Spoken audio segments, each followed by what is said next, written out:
Room service. Le buzz du room service.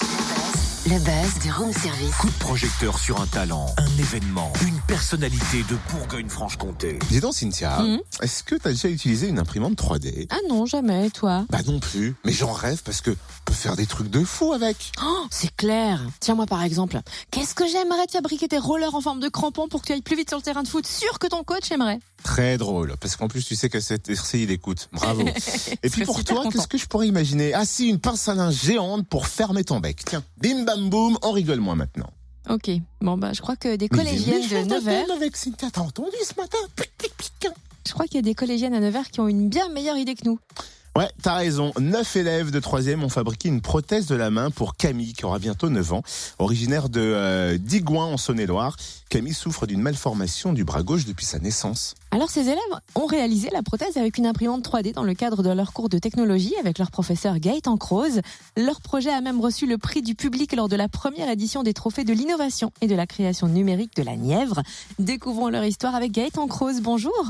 Bonjour. Quand et comment avez-vous rencontré Camille? Donc Camille, nous on l'a rencontré le 14 mars, donc après avoir été mis en contact par l'association. Il faut savoir que ce genre de prothèse, ce sont des bénévoles, c'est une association qui s'appelle Enable et qui donc vous fournit les fichiers de la prothèse et après, une fois que vous avez été validé, une fois qu'ils ont conscience des capacités de production que vous avez, ils vous mettent en contact avec une enfant. Donc en fait, c'est cette association qui vous met en contact avec les enfants qui sont proches de chez vous pour leur faire une prothèse. Et alors comment a germé l'idée de fabriquer une prothèse? Alors, c'est une assez longue histoire. Moi, j'ai un collègue qui voulait se lancer là-dedans parce que son papa a été touché par ce genre de problème. Mais bon, après, il y a eu un petit décès, donc il a reculé un petit peu. Puis je me suis dit, quand j'ai vu d'autres gens qui avaient essayé, je me suis dit, bon, ben, on va voir ce que ça donne, on hésite un petit peu. J'étais à la recherche de projets pour mes classes et je savais pas trop. Et puis, on s'est lancé, on a créé une première pièce, ça a marché, on s'est dit, ben, on va essayer d'aller jusqu'au bout. Après, on a été validé, donc ça a été une grosse étape. On a gagné un concours d'innovation dans la Nièvre, donc on s'est dit, ben, c'est encore un pas supplémentaire jusqu'à ce qu'on fasse la connaissance avec cette petite fille. Et combien de temps cela vous a pris pour créer cette prothèse? Alors, la prothèse, depuis le mois de mars,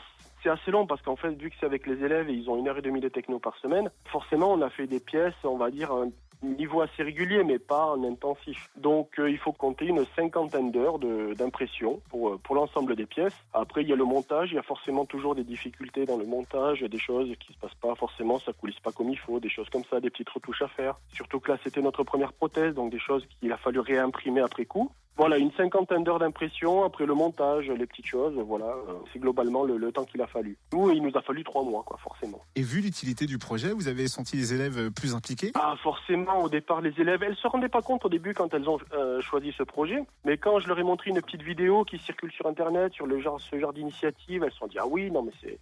Le côté humain a commencé à les toucher, mais elles se rendaient pas compte réellement des possibilités qu'elles avaient, elles, dans le collège. Quand on a vu qu'on pouvait sortir une première prothèse de test pour se faire valider, elles se sont dit, ah oui, non, mais faut qu'on essaye de faire quelque chose. Et quand on l'a rencontré Camille le 14 mars, ben là, ça a été un engagement réellement. Il y a eu un petit coup de foudre entre les filles. Camille qui est venue visiter le collège, elle pouvait plus reculer, c'était plus possible. Il y avait vraiment un engagement, il y avait quelque chose de pris, malgré que ce soit pas écrit, mais elle se sentait obligée d'aller jusqu'au bout de ce projet, de faire vraiment quelque chose d'humain par rapport à ce jeune demoiselle qui est très dynamique. Comment a réagi Camille en découvrant cette fameuse prothèse? Ah ben forcément, il y a eu de l'émotion, elle bloquait un petit peu dessus, mais ce qui est surprenant, c'est qu'elle a très vite acquis des réflexes, comme si elle l'avait toujours eu, c'est-à-dire la première chose qu'elle a fait, elle se remet sa petite mèche de cheveux qui était devant les yeux, mais avec le bras qui porte la prothèse, des choses comme ça. Je l'ai eu au téléphone hier, voilà, elle commence à lancer une balle avec ses copines, ben, elle joue avec.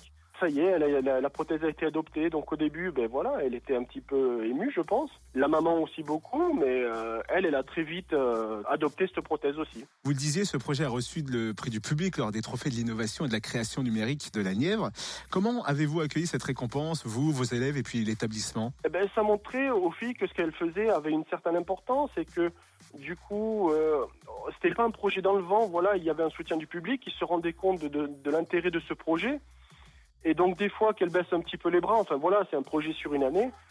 elles se rendaient compte, ok, c'est un projet qui est important, c'est un projet utile, on a des gens derrière nous, ça faisait un encouragement supplémentaire. C'était pas que moi, c'était pas que le collège. Il y avait d'autres gens qui venaient leur dire, ce que vous faites c'est bien, continuez. Eh ben merci, en tout cas, merci beaucoup Gaëtan Croze, professeur de technologie au collège des Courlis à Nevers dans la Nièvre. Encore bravo à ces collégiennes. Ça c'est de la solidarité et ça c'est beau. C'est pour ça qu'on en a parlé ce matin. Bel engagement, c'est cool je trouve. Bah oui, d'ailleurs on va citer leurs prénoms. Chapeau bas à Manon, Tiffaine, Jennifer, Emma, Iman, Apolline, Chloé, Lola, Caroline et Monsieur Croze bien sûr, qui ont fabriqué aussi des médiators adaptés parce que Camille rêve de jouer de la guitare. Ah, c'est bon ça. Ils ont pensé à tout. Cool. Vous retrouvez leur belle histoire et la découverte de la prothèse par Camille en vidéo sur la page Facebook du collège Les Courlis. Retrouve tous les buzz en replay. fréquenceplusfm.com